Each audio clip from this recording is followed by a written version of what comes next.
El siguiente podcast es un proyecto vinculado al programa PAPIME de la UNAM y producido por el Taller de Estudios sobre Medio Oriente de la Facultad de Ciencias Políticas y Sociales de la UNAM. En 2011, la Plaza Tahrir en El Cairo se convirtió en el epicentro de un movimiento liderado mayoritariamente por jóvenes que marcó el devenir del país. Egipto arrastraba con altas tasas de desempleo, brutalidad policial, malas condiciones de vida, corrupción, todos sostenido por un sistema político, represivo y autoritario a manos de Hosni Mubarak, quien había estado en el poder por más de 3 décadas. Por supuesto, las protestas que allí estallaron no fueron un caso aislado, ya que, como hemos visto a lo largo de los últimos episodios de esta temporada, estas fueron parte de una ola de fervor popular que cubrió cada rincón de los países en el norte de África y otros estados árabes, en donde se exigía pan, libertad y justicia social, uno de los eslogans que resonaba en El Cairo. Mi nombre es Jimena Rodríguez. Y David Vázquez, host de su podcast Las Relaciones Internacionales en Medio Oriente. Les damos la bienvenida al 33º episodio titulado La Revuelta de Tahrir en 2011. ¿Cómo es que surgieron las revueltas de Tahrir y cuál fue el papel de los jóvenes? ¿Cuál fue la respuesta del régimen y cómo logró neutralizar los levantamientos y quiénes fueron los principales beneficiarios de estos movimientos? Para responder esto, hoy nos acompaña Bárbara Saola, doctora y profesora titular del área de estudios árabes e islámicos de la Universidad de Castilla-La Mancha, especializada en las políticas doméstica y exterior egipcias, los procesos políticos en el norte de África, juventud y activismo político en el mundo árabe.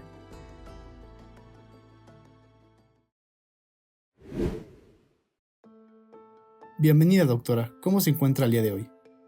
Hola, muchas gracias por la invitación y me encuentro bien, espero que vosotros también. Muchas gracias, doctora, y también gracias por acompañarnos en este episodio. Para comenzar, tomando en cuenta la coyuntura que caracterizaba a Egipto a inicios de los años 2000-2010, quisiéramos preguntarle, doctora, ¿cómo es que surgieron las revueltas de Tahrir y, sobre todo, cuál fue el papel de los jóvenes? Sí, quisiera señalar que la llamada Revolución Egipcia de 2011 pues no surgió de la noche a la mañana, ¿no? Que fue un resultado de más de una década de un proceso acumulativo de experiencia en el que participaron diferentes actores sociales y políticos de la sociedad egipcia, es cierto, con un peso significativo de la juventud. De hecho, la sociedad egipcia, al igual que la mayoría de las sociedades del norte de África y de la mayoría de países árabes, es una sociedad con un porcentaje de población muy joven. De ahí que los actores y participantes de esta revolución, muchos fueran de este sector de la población. Pero como decía, estos jóvenes a lo largo de la década anterior, aunque fueran una minoría, habían comenzado con este tipo de actividades políticas informales, podríamos así decir, porque dentro del contexto autoritario la política institucional estaba cerrada a otros movimientos de oposición política. Y se van a crear una serie de plataformas, como digo, de carácter informal. En el año 2000 será muy importante, a raíz de la segunda intifada, como el peso de la causa palestina ha estado siempre muy presente en la politización de la sociedad egipcia y de las sociedades árabes, y se crea esta plataforma de carácter intergeneracional e interideológica, es decir, no solamente jóvenes, sino también activistas de otras generaciones, y que va a ser un poco el germen de también otro movimiento que se crea en 2003 a raíz de la invasión estadounidense de Irak, y que van a crear estas plataformas de activismo y que van a tener en la Plaza de Tahrir como epicentro también de estas manifestaciones, ¿no? De lo que luego será la Revolución Egipcia en enero de 2011. Y en 2004 es cuando estas plataformas, que tenían sus demandas un poco puestas en política exterior, ¿no? En el caso de Palestina y de Irak, se vuelven a la política interna y exigen la renuncia de Hosni Mubarak y que su presidencia no la asuma su hijo Gamal, que se preveía que iba a ser su sucesor. Es cuando se crea la plataforma que es conocida como Kifaya, basta en árabe, el movimiento egipcio por el cambio, que una vez más va a aglutinar, como digo, a jóvenes, a activistas de generaciones previas, islamistas, liberales, progresistas, esta vez para exigir la renuncia de Mubarak. Y lo que va a ser importante también es que se va a producir una unión entre estos movimientos y el movimiento obrero. Va a haber en ese periodo, a raíz de unas políticas de fuerte carácter neoliberal impulsadas por el gobierno de Mubarak, una respuesta de los trabajadores con huelgas sectoriales muy importantes, y lo que se va a ver a partir de 2006 y 2008 es esta unión entre estas plataformas de carácter informal y las movilizaciones obreras. Es cuando se crea el grupo también conocido del 6 de abril, que es un día de convocatoria de huelga en los sectores de la industria textil de la zona del Delta, que serán apoyadas por los jóvenes y que van a utilizar las redes sociales.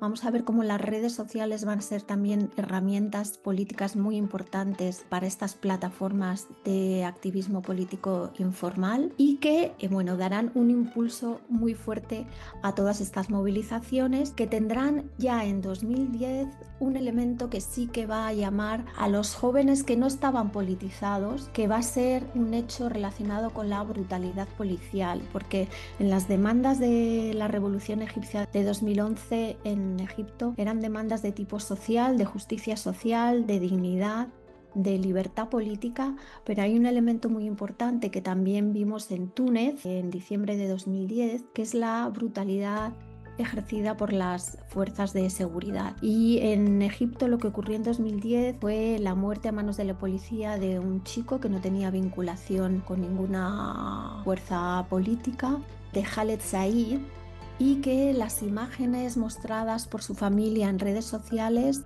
lo que hizo fue activar a la sociedad egipcia en general, pero a la juventud en particular, a salir a la calle, y fue cuando se convocó el 25 de enero de 2011, el Día Nacional de la Policía. Se convocaron importantes manifestaciones precisamente contra la brutalidad policial, además de contra el régimen de Mubarak, y pidiendo mayor justicia social. Es decir, que se juntaron todos esos elementos que el 25 de enero de 2011, ya habiéndose iniciado la revolución en Túnez, lo que provocó fue una respuesta mayoritaria de la población, que durante 18 días, como vimos después, estuvo movilizándose y acampando en la céntrica plaza de Tahrir, y que consiguió que al menos la cabeza visible del régimen resignase. Eso es un poco lo que puedo contaros sobre el papel de la juventud y los antecedentes que acabaron por desarrollar la revolución de 2011. Doctora, ahora, en contraparte, ¿cuál fue la respuesta del régimen y cómo logró neutralizar las revueltas? Sí, como he mencionado, en esos 18 días que estuvieron acampados y ocupando la plaza de Tahrir con manifestaciones diarias, hubo ahí una tensión muy fuerte por parte de la sociedad egipcia, no solamente en Tahrir, porque Tahrir fue el epicentro, pero luego vimos en Alejandría, en ciudades del Delta, en el sur, en Asuán. Es decir, las manifestaciones y las protestas se extendieron, pero es cierto que el epicentro estuvo en Tahrir. Como digo, hubo una tensión entre el régimen y los manifestantes, hubo mucha violencia.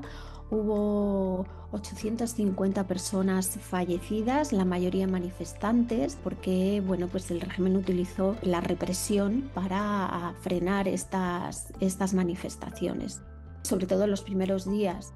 Luego lo que vimos es que el ejército apareció en escena y aprovechó este momento para posicionarse y mostrarse como un actor neutral, que no iba a utilizar la violencia contra los manifestantes, como sí luego vimos en otros países donde el ejército atacó a sus propios ciudadanos, y vio una oportunidad para el ejército para posicionarse y ganar protagonismo político que estaba perdiendo con esa nueva clase política vinculada al hijo de Hosni Mubarak, a Gamal Mubarak, al que he mencionado anteriormente, y que se estaba posicionando como como sucesor en la presidencia, y veía con miedo que esa nueva clase política de hombres de negocios pudiera quitarle peso económico al ejército. El ejército es la columna vertebral del régimen egipcio. Desde el año 52 los presidentes egipcios han sido militares, salvo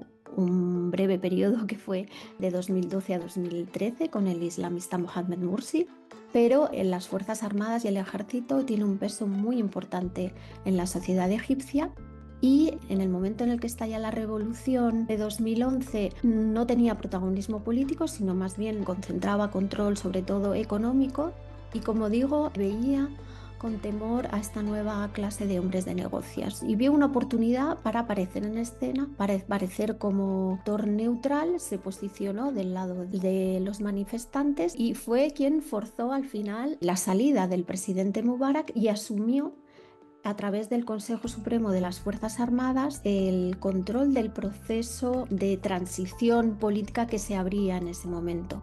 El ejército fue quien diseñó la hoja de ruta que se iba a seguir, y como hemos visto, salvo un breve periodo en el que hubo una cohabitación con las fuerzas islamistas, a partir de 2013, con el golpe de Estado que se lleva a cabo por el entonces ministro de Defensa Abdel Fattah el-Sisi y actual presidente de la República Egipcia, dará ese golpe de mando y será el actor ahora predominante, ya no solamente político, sino también económico, y monopolizando todos los sectores de la sociedad egipcia.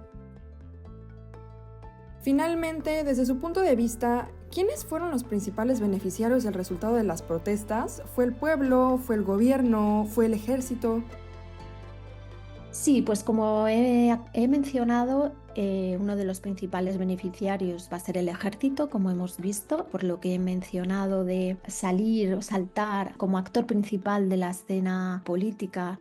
Y luego vamos a ver que también económica y controlando todos los sectores de la sociedad.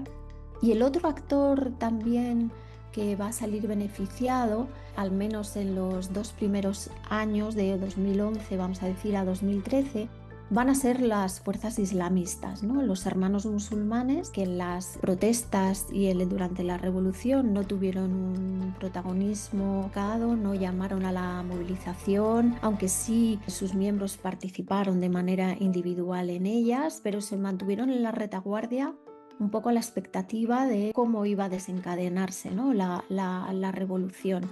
Una vez que ven que pueden sacar rédito político cuando Mubarak se retira y se abre este proceso de transformación política, los hermanos musulmanes legalizan su brazo político, al igual que numerosas fuerzas islamistas, también los salafíes. Los salafíes se legalizan con el partido Nur, que hasta ahora no habían participado de la política institucional.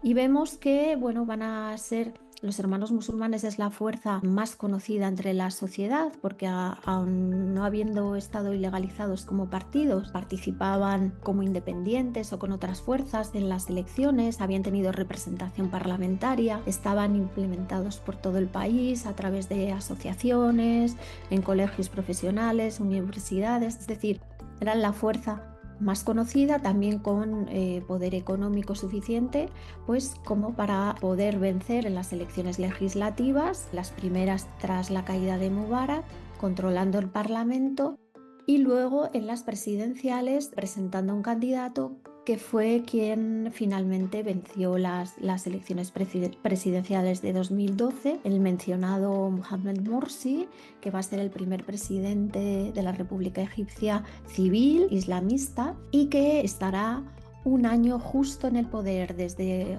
junio de 2012 a julio de 2013, que es cuando se produce el golpe de Estado por parte de los militares, y es ahí donde el protagonismo y la presencia de los hermanos musulmanes se rompe hasta la actualidad, porque es borrado del mapa político, es ilegalizado, sus miembros son detenidos o salen al exilio, y va a ser fuerza de los salafíes del Nur en un ejercicio también de pragmatismo y quizá de supervivencia, que deciden apoyar al régimen militar del Sisi y siguen presentes hasta la actualidad en 2025 con una presencia simbólica en el Parlamento.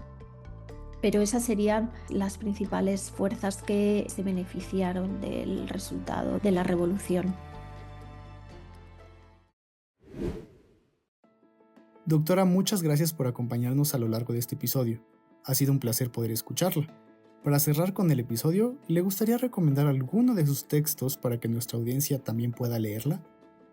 Bueno, pues os podría recomendar, aunque es un libro escrito antes de la Revolución de 2011, pero que puede servir un poco para conocer los antecedentes y el contexto político previo al estallido de la Revolución, que es Historia del Egipto Contemporáneo, que está publicado en los libros de La Catarata en 2008. Y más recientemente, en 2024, coordiné con una profesora de Relaciones Internacionales de la Universidad Complutense de Madrid, la profesora Laurence Thieu, un monográfico de la Revista de Estudios Internacionales Mediterráneos, publicada por la Universidad Autónoma de Madrid, un monográfico dedicado a Palestina y el norte de África, entre el pragmatismo de los estados y la solidaridad popular con la causa palestina. Y en él cuenta con una contribución dedicada a Egipto y el genocidio en Gaza. Muchas gracias, doctora. Agregaremos ambos textos en la descripción del episodio para que nuestra audiencia pueda consultarlos. Y no nos queda más que desearle mucho éxito en sus proyectos actuales y esperamos que podamos coincidir en el futuro. Muchísimas gracias a vosotros y enhorabuena por el proyecto y mucha suerte en todos vuestros trabajos.